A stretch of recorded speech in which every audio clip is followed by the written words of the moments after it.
Hey there guys, welcome back to the channel. Today we are talking about Rise of the Tomb Raider. As you know, I'm working my way through my backlog. When I started this challenge, there was the first game selected randomly, and going forward, every game will be chosen from a random way, like a wheel spinning.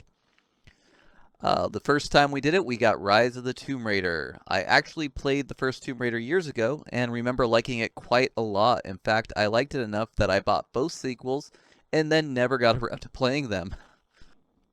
In this game, you once again play as Lara Croft.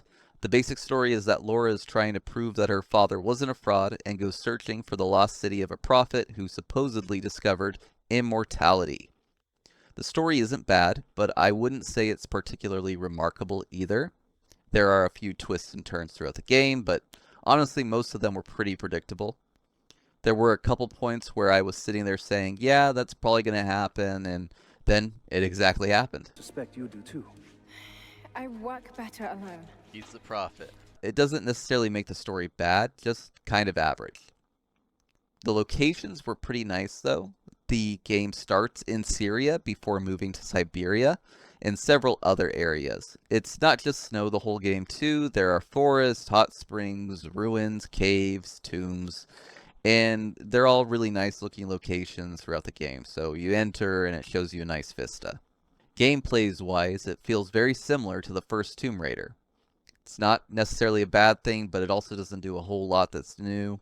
There's plenty of action sequences where everything's falling and collapsing around Lara and you're running for your life, trying not to die. Speaking of dying, I did die a lot, like a lot.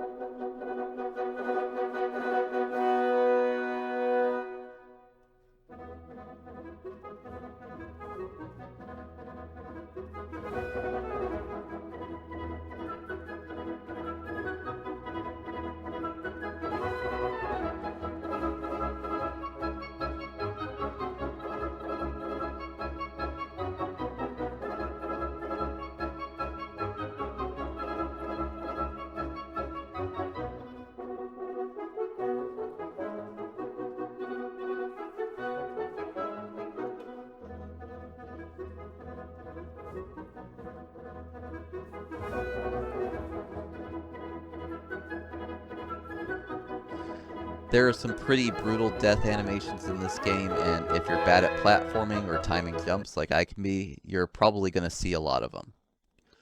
One thing I did like was the optional tombs. They were honestly some of my favorite parts of the game.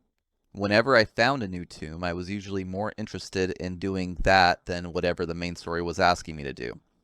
Combat was okay. Sometimes the game gives you multiple ways to approach encounters, which I appreciated. You can use a bow, start using guns, explosives, stealth, or just go straight in shooting everyone. Unfortunately, the game also has a habit of making some fights a little too easy. There were several points where enemies would all come through one entrance and you could just sit in a safe spot and pick them off one by one.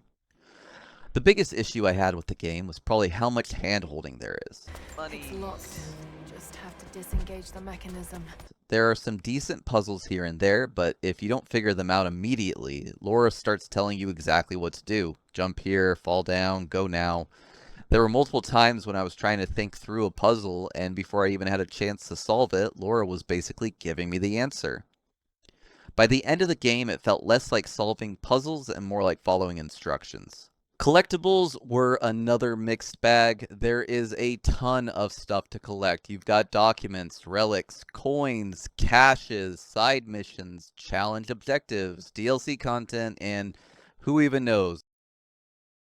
There are a few DLCs in this game, one of them being the Baba Yaga. It's a pretty short story, new take on the Baba Yaga myth. I appreciated the boss. It was something different. It wasn't amazing, but it was nice to see something other than just shooting another guy until he fell over. As for the ending, I thought the final fights were a little underwhelming. Honestly, I had tougher fights against some of the bears and wolves earlier in the game than I did against some of the actual bosses. Overall, Playing just the story took me around 10 hours. By the time I had finished the side content, collectibles, some of the DLC, I was closer to 15 or 16 hours before my attention started waning.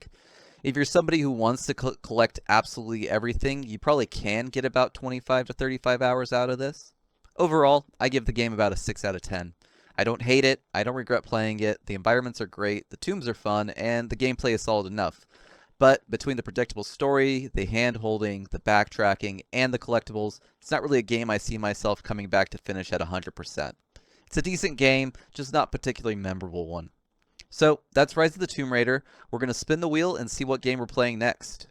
I have 901 games currently in my backlog now that I finished the first one, Rise of the Rise of the Tomb Raider.